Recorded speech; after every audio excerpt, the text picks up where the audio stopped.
Bonjour à tous, bienvenue pour ce deuxième unboxing pour la box de juillet. Cette fois-ci, le thème c'est le monoeil. On est parti sur quelque chose de très solaire, très été. Donc voilà, je vous présente tout de suite la box du mois.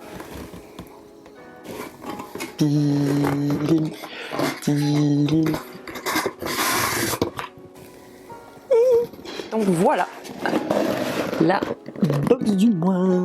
Alors, ce mois-ci par rapport au mois dernier, la box est carrée et pas rectangulaire, alors qu'on avait fait tous les designs pour que ce soit rectangulaire. Le souci étant que ça s'était mal passé avec la société d'imprimerie que j'avais pour les boîtes. Ils n'avaient pas les bons formats pour ce que je voulais. Donc du coup, j'ai dû trouver un autre imprimeur assez rapidement, sachant qu'en plus, ma faute, mauvaise gestion de planning, je m'y suis pris un tout petit peu au dernier moment avant le début du mois de juillet. Donc j'ai dû faire au plus rapide et finalement j'ai trouvé un imprimeur qui était dans le délai que j'avais, qui était assez court et qui faisait de l'impression interne et externe. Et là la partie un peu compliquée pour le packaging, c'est que elles sont magnifiques ces boîtes, il n'y a pas l'intérieur et tout j'essaye de faire un bel objet. Le problème c'est qu'avoir de l'impression intérieure-extérieure, tout le monde ne le fait pas et des fois il y a des marques qui te proposent que de l'impression interne ou externe et pas les deux. Donc normalement l'illustration aurait dû être rectangulaire. D'ailleurs sur le flyer interne il est rectangulaire parce que c'est le design de base, et donc j'ai fait avec les moyens du bord pour que ça ressemble quand même à quelque chose dans les temps impartis, parce que je ne voulais pas déranger ma graphiste et j'aurais peut-être dû. Donc voyons ce qu'il y a à l'intérieur. J'aurais peut-être dû prendre un couteau.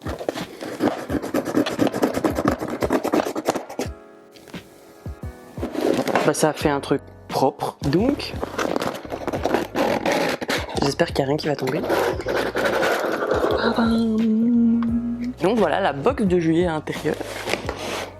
Le pretty. Les vacances d'été évoquent un moment de liberté et de découverte où le temps semble s'étirer à l'infini. Enveloppé de l'odeur envoûtante du monoeil, originaire de Tahiti et réputé pour ses bienfaits hydratants et apaisants, la peau se régénère après une journée passée à profiter du soleil où qu'on soit. Que ce soit sur les terrasses animées des cafés ou dans une oasis luxuriante au cœur d'un désert, l'été est une période propice à la découverte de nouveaux horizons et à la revitalisation de l'esprit et du corps. Donc passons à ce qui est intéressant à l'intérieur. J'ai fait ça comme un poney. Je sais emballer, je sais pas déballer.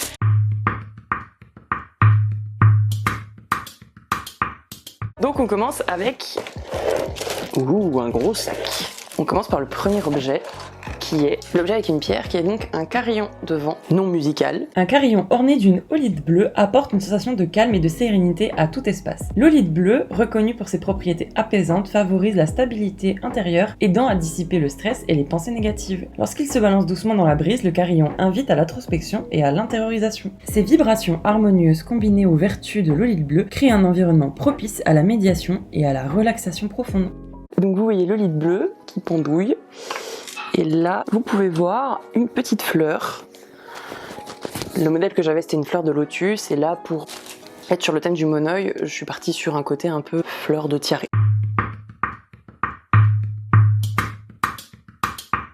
Donc une fois qu'on a enlevé le gros sachet, donc j'espère que ça va pas se casser la gueule.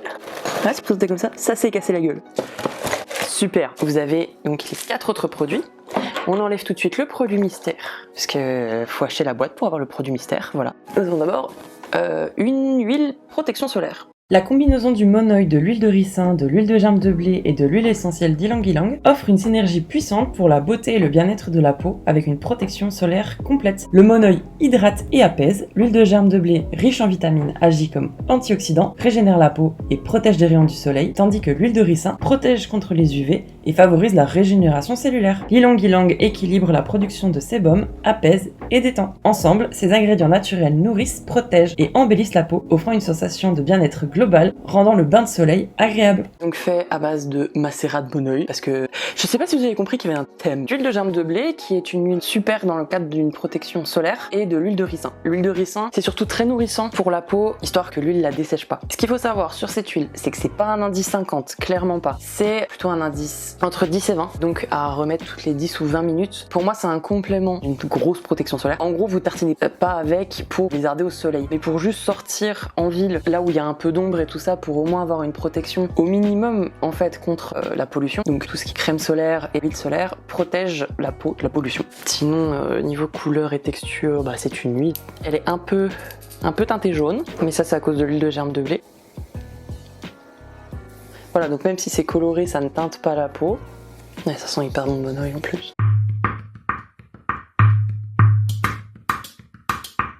En se dissolvant dans l'eau chaude, les bombes de bain libèrent une fragrance de Monoeil connue pour ses propriétés hydratantes et apaisantes. Le Monoeil, un mélange traditionnel d'huile de coco et de fleurs de tiare, nourrit intensément la peau, la laissant douce et souple. De plus, son parfum exotique et envoûtant transporte l'essence vers les plages ensoleillées de la Polynésie, favorisant une relaxation profonde et une évasion sensorielle.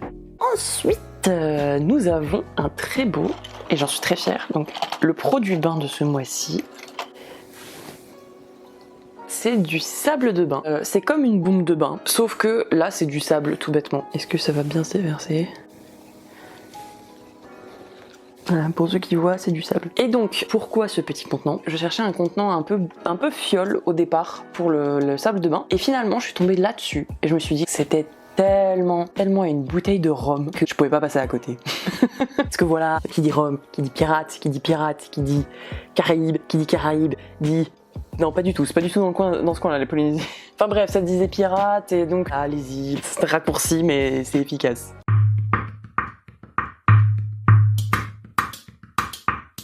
Lorsque la bougie brûle, elle libère de légères notes d'huile de coco et de fleurs de tiare, créant ainsi une atmosphère ensoleillée et réconfortante.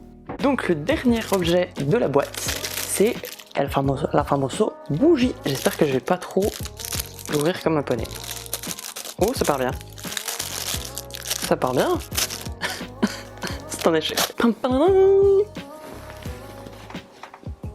Et voilà une bougie évidemment turquoise. Et évidemment, elle sent... Pardon. Je suis une droguée. Elle sent donc le Monoeil parce que il y avait un thème. Donc elle est toujours en cire de soja parce que on vous avait déjà parlé dans la box de juin, mais la paraffine est toxique et la cire de soja est une cire très facile à mouler. Donc c'est tout bénef pour moi. Pourquoi une forme de cône? Parce que c'est joli. J'adore la couleur. Elle est vraiment top.